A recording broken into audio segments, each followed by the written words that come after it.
Hello, hello po. Today po ay maraming gagawin. Tayo po ay mamimili ng mga kailangan sa paggawa ng siopaw. Kaya lilibot namin kayo dito sa Bahrain. Yan yung Four Seasons Hotel. Nakapasok na kami dyan at maganda talaga yung hotel na yan at may kamahalan. So may nag-invite lang po sa amin dyan. Wish ko lang magstay kami dyan. Ayan naman yung Hilton Hotel. Ayan, yan yung hotel ni Paris Hilton. Wish natin makita natin yan sa loob. At ito naman tayo sa Trade Center ng Bahrain. Yan yung patusok na building. Yan yung Trade Center. At magkakatabi po ang mga magagandang building dito katulad ng Four Seasons Hotel at ng Wyndham, yung parang marshmallow na yan. Wyndham Hotel. Sana makapasok din tayo dyan. At napadaan din po tayo sa Bab Al Bahrain. Ayan po yung clock tower ng Bab Al Bahrain. At dito po ay maraming bilhanan ng mga ginto.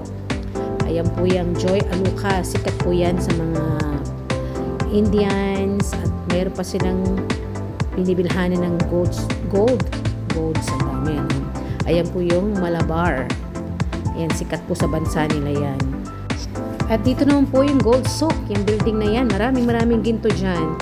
So, mas okay yan kaysa magbili-bili ng mga gadget or kung ano-ano yan. Magandang investment. At nadaan din tayo sa Anwar Discount Center. Ayan, marami ng mga Christmas decorations. Medyo may binili tayo dyan, pandagdag sa Christmas tree namin.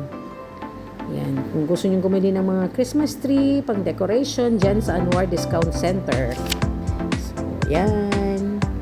At ito yung aming Christmas tree. Ayan. Kumukuti-kutitap.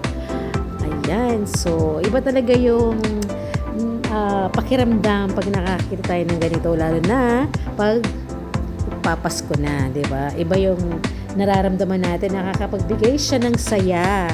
Ayan, sabi nga nila pag Christmas maraming magbabait na tao or maraming bumabait. Parang totoo yun.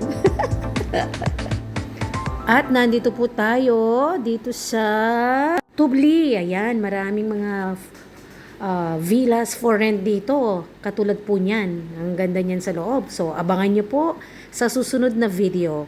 Again, thank you at God bless.